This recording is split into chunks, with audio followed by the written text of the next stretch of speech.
Hey guys, welcome back. Today we're talking about undervalued fantasy football players for 2020. Specifically, we are giving you our 8 undervalued fantasy football players. These are the players you need to target at their current draft price in your 2020 fantasy draft if you want to win your draft to win your league. So let's start this fantasy football podcast right meow. Hit that drop.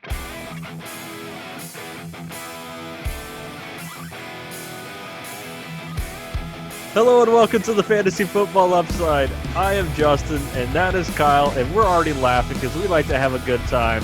Yeah. But we always like to start off by thanking you for dropping by our Fantasy Football podcast and YouTube channel. It's much appreciated.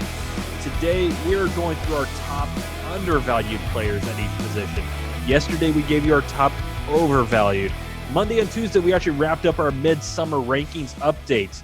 And then Wednesday we gave you some sleepers. Yeah. So you better make sure you check those out in the description below. There's going to be some links. And Tile is going to point at the top somewhere. No, I'm not. Kyle will point at the top where the most recent one has been posted. Up there. Kyle, what else you got for me, buddy? All right. So make sure you hit that subscribe button, click the bell. If this is the kind of stuff you like, guys, we're going to be putting it together all season long. As long as there is a season. Even if there isn't a season, we'll probably still do it. We've been doing it all summer. So why not, right? We got nothing else to do except raise our kids. Yeah. You know what? We also have our question of the day. We started that this week. We're going to stick with that for a little while, I think. See if anybody actually writes an answer down. It'd be nice. One of you could do it. I don't know. Maybe. I'm going to create a burner account just to answer it. Yeah. There is no prize. Just our admiration and pride, knowledge of useless information. All right. So today's question of the day is: Lamar Jackson had a chance during Week 17 of 2019 to surpass Pat Mahomes' 2018 record for fantasy points by a QB in a single season, but they sat him instead. How many points did he need going into Week 17 in standard scoring to set that record? All right, let us know down there in the comments, sure guys. John Harbaugh was really, really mad he had to sit Lamar Jackson. I'm sure he was. I'm guessing that they had a Week 17. He's playing in a league that has a Week 17 championship, and he was facing Lamar Jackson. That's exactly it right there. That is definitely it. Yeah. All right. So we're going to get into these undervalued players right now. We're giving, just like the overvalued players, we're giving one each at each position of merit in fantasy football. So QB, running back, wide receiver, and tight end, one for each of us. So 8 total players. Justin, who do you have? Yeah, total. Who do you have as your undervalued quarterback? Real quick, right before I get into it, we're using Fantasy Pros Composite. We like to mention this as well. Yeah. So they use Fantrax, Fantasy Football Calculator in my fantasy league as well. So we like to use a little bit of composite so we're not just using one. So my first one is Jared Goff, and composite ranking is QB 16. And the reason why I think he's a little undervalued is because this team may not be that good, especially on defense. So I'm a little worried that they might be playing from behind. Well, that means garbage time. So that means some fantasy points could be put up. There was a guy on the Rams last episode that made this overvalued list, and that was Cooper Kupp, which kind of hurts me. But I think Robert Woods is the better wide receiver on this team anyways, but I just think they're going to be playing from behind so much. They're going to throw it to him. They're going to throw it to Robert Woods, Gerald Everett, Tyler Higbee, and they have 3 or 4 running backs that could actually play this year. So a lot of people are going after Cam Akers, but they actually came out and said, well, there's nobody really going to be the starter right now. There's 3 guys that could be the starters. So I just think there could be a lot of chances of Jared Goff just slinging the ball, and we've seen him be able to do it. 2 years ago, I think he finished as QB number 7. So it's not that far-fetched to beat this QB 16 ranking. Well, it's entirely possible that last year was just an anomaly year as far as numbers for him. So, all right. So let's move on. I have, as my undervalued quarterback, I have Matt Stafford, and the news is out. He's back off the COVID list, so he's good to go. Yay. Yippee, skippy. There's no guarantee that he's going to play, but if you think about it, like the fact that he showed up for camp and then he's been on the COVID list, And now he's off the COVID list, and he still no hasn't mention said, of the back you know what, injury, though. I'm going to opt out. Yeah. He hasn't done that. His wife has had health issues that are, dramatic enough issues that nobody would ever say, dude, why'd you back out of the step season? it up, bro. Yeah, step it up, bro. Come on, tough it out. Right? Nobody would give him any grief. He's going as QB 13 right now. That's insane. This is a guy who last year, until he was hurt, was putting up QB 2 and 3 numbers. And if you projected his season, like the 8 games that he had played, if you projected that for the full 16 games, he was QB 2. And he was only like 4 games per week behind Lamar Jackson. Yeah. And he doesn't rush for touchdowns at all or at any sort of rushing. Like the only rushing he does is backwards onto his butt when he's getting sacked. Like that's it. So no, this guy doesn't run the ball anymore. He just and he shouldn't anymore, probably, right? So yeah, that's wild to me. QB 13. I've got him, I think, around QB 7. And I think I'm actually being kind of conservative a little bit. Dude's got some weapons, man. Yeah. Kenny G, Marvin Jones, Danny Amendola, DJ Hawkinson. He's got some weapons. Swift. He's got Kerryon Johnson. Hey, all they need is for Matt Patricia to go down with some COVID, and this team's going to accelerate, right? I'm sorry to be mean. Bad joke. Accidentally stabs himself with his number 2 pencil somehow. I don't know. Yeah. So let's move on to running backs. Yeah. So my running back is Jordan Howard, Miami Dolphins. Homer. But he's going as running back 36. And yeah, that is bad. It is. It really is. I'll for give you the that. presumed starter or at least the first and second down back, and probably goal line work, because the guy at the goal line is very good. Matt Breida is there. They traded for him. They signed Jordan Howard, but they traded for Matt Breida, and he's going to be your third down running back, kind of change of pace type running back. But I mean, Jordan Howard, even though the Bears broke him a little bit, he still has been pretty productive on first and second downs, and especially the goal line work. So there's no reason for him not to be productive with Miami, at least whenever it comes to him having the role. Maybe a little less productive because it's the Miami Dolphins. Yeah, I was going to say, other than the fact that it's Miami. Exactly. But whenever they did, they drafted Tua, even though it's going to be most likely Fitzmagic, they did draft a good amount of years until Tua plays. Yeah. Yeah, but they drafted a good amount of offensive line as well. So you got to look at that. I mean, they had 3 first-round picks, and I think they spent them wisely. So that's what I got for Jordan Howard as my undervalued running back. Yeah, I mean, people forget that Fitzpatrick still performs as a QB 5, QB 5 or better usually. He helped me at the very last game of last year, so. Yeah. He put up a little 40 burger on there. The year before that, he was in Tampa Bay with Jameis Winston, and the two of them combined to be QB2 behind Pat Mahomes that year. If you combine their stats, and the weeks that he actually played, he was QB5 or better. That's insane. So maybe you should have made our undervalued list here. He could have, but it's still Miami. That's the problem, right? They don't have enough pass catchers who are valuable. Right. But Jordan Howard is going to have the benefit of a solid enough passing game potentially that he's going to, have available lanes to run in.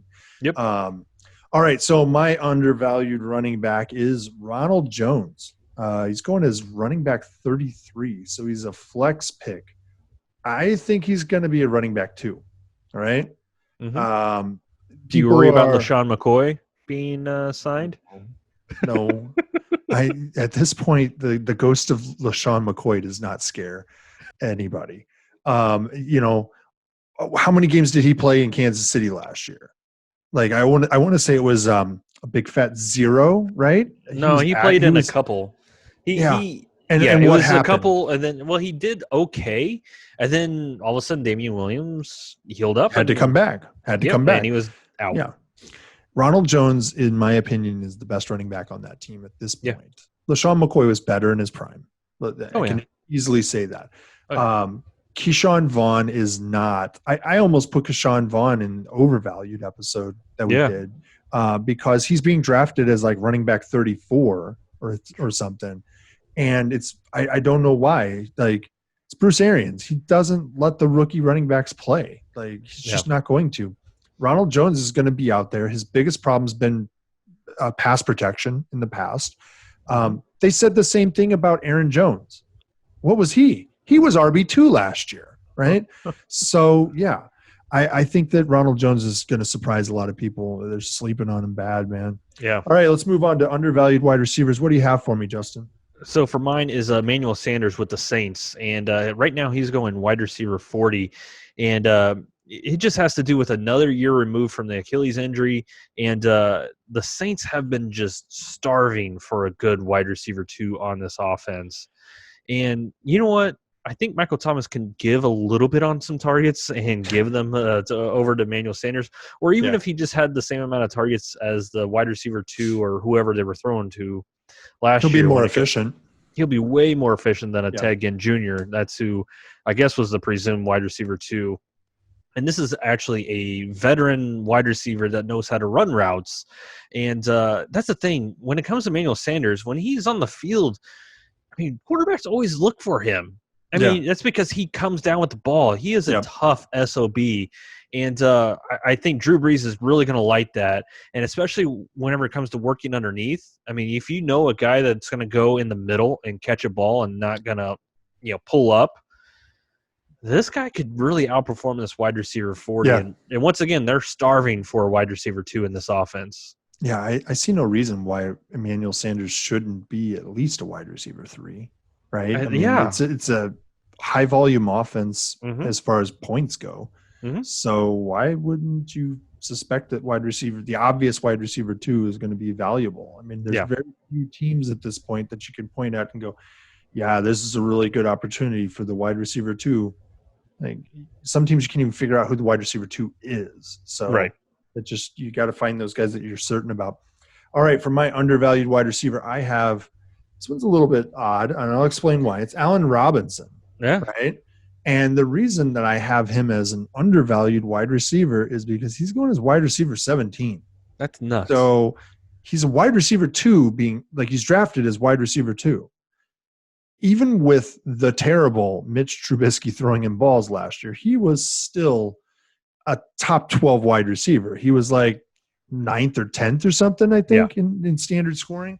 Yep. And look, if Mitch Trubisky wins this job, it's because he's doing better than Foles, and Foles is better than Trubisky was last year, and Foles should have this job this year, in my opinion. I don't care what is going on. He's a top 10 wide receiver. Yep. So he's clearly being undervalued. So this is an opportunity for you to get a guy in the 3rd round, back of the 2nd round, who is a wide receiver 1 value for you. That means you could go running back, getting 2 really solid running backs and grab your first wide receiver in the 3rd round, and you still get a guy who's a wide receiver 1 in scoring. That's a great opportunity. Or you go running back, top end wide receiver, and you get him too as a top end wide receiver. Why wouldn't you take that as an opportunity? It shows you exactly how you can build your team right up at the front of the draft. It gives you opportunities. This is why you mock a ton before your draft, because you can figure out exactly who's falling where and how you like to build your team. And Allen Robinson at the back of the 2nd, top of the 3rd round, that's an unbelievable thing to get. And you might even be able to sneak him into the 4th round. Who knows? Nuts. That's nuts. Yep. All right, let's move on to tight end. This is, I think, one we're going to have a little bit of fun with. We are going to have a little fun because we both really like these guys. And if you've been following along our channel, we've mentioned these guys a couple of times, one in just kind of passing, but this one we've talked about a few times when it comes to sleepers. We've talked about the first one, But this one is Blake Jarwin of the Cowboys. And once again, I always like to say Blake Jarwin Cowboys because not everybody has really heard of him yet, but this guy is the presumed starter because Jason Witten's no longer there. He's with the Raiders, and they also gave him a 3-year, $28 million contract. So that gives you an idea of what the Cowboys think of Blake Jarwin. And, I mean, he's flashed a couple times. I think towards the end of the 2018 season, he put up a 2-touchdown just mega game.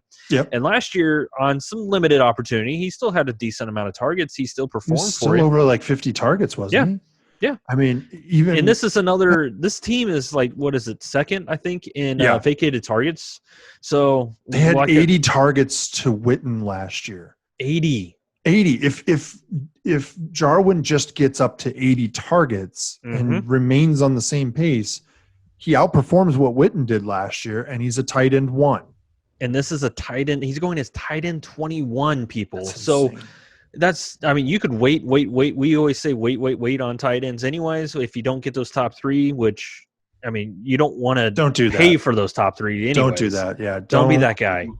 Don't be that guy. Don't be that guy. No. So wait, and you could get a guy at the very end of the draft. The 16th round, tight end 1 for you. So that's who I got. What do you got for me? All right, here we go. We'll talk about Big Montana. Yeah, Big Montana. Will Dissly.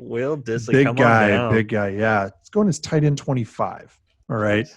This guy has played in 10 games. He's gotten hurt a couple times. Both Achilles he's torn, but he came back from the first one and put together 5 solid games of tight end 1 caliber play. And then like high end tight end 1. Oh yeah, 2 or 3. Yeah, 4 was his worst performance. How dare you, Will? Yeah, how dare you, Will Dissly? No, this dude's massive too. He doesn't come off the field in any situation, and it's because I don't know if they could get him off the field fast enough. Like, he's just a massive human being. There's a reason he's called Big Montana, guys, is because he's a big boy. But he catches everything that's thrown at him. His reception rate's insane, but he also is targeted heavily in the end zone. They don't like to throw to the wide receivers in the end zone, in the red zone, in that area, unless they're like 30 to 40 yards out. That's when they're trying to get those guys in. Well, that's because freaking Russell Wilson still has some flashbacks of the Super Bowl. No wonder he doesn't want to throw to a wide receiver. So what they like to do is they like to run the ball in, or they like to throw the tight ends in the end zone in the short yardage situations.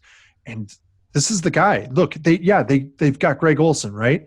Greg Olsen's only there just in case Dissly isn't healthy enough, through the end of camp. Yep. But he passed his physical, so he is going to start in camp getting to play. Yep. His Achilles tear this time was not as bad as the last time they said. And so, he's already up. He's cleared to practice. He's cleared for all that stuff. And he got hurt in week 6 last year, so he's been rehabbing for a long enough time, and look, he's just going to kill it. Like, there was a race to get Jacob Hollister, I remember, when Dissly went down, and it's because of what Dissly had done, and Hollister did not fill that role in. People thought, they could just drop in another tight end and perform, cut and paste, right? Drag. Yeah, it didn't work. I mean, Hollister was serviceable, but he's no Will Dissly. Don't talk about Dissly. I've watched Will Dissly, and you, sir, are no Will Dissly. So there are some, it's a little bit of crazy info right there, right? I mean, I go from one end of the spectrum to the other. Allen Robinson to Will Dissly, but that is what it is. It's how I play fantasy football. It's a game. Come on, have fun. All right, guys. That's it for our undervalued players. That wraps up the week as well. Yep. So we'll catch you on Monday. I think we're going to drop some mocks, I think, again next week. But we're going to give a little quick review of our expert draft that we just did, the Quarantine Community League. Yep. And we'll probably bring that sometime early next week. That's ending, I think, today. Very unique way we've done the draft and everything. We definitely want to recap it. And we're going to we'll talk about it more during the season. We'll kind of drop some stuff here or there. Yeah, we'll tell you about it as long as we're doing well. So absolutely. Of course. All right. So make sure you hit that subscribe button and click that bell so you're notified every time we upload the best fantasy football podcast on the internet. In addition to that, how many points did Lamar Jackson need to score going into week 17 that he didn't score to set the record for QB fantasy points in the season? Thank you again for being a fan of the Upside. We appreciate it, guys, and we'll see you next time. Thanks, guys.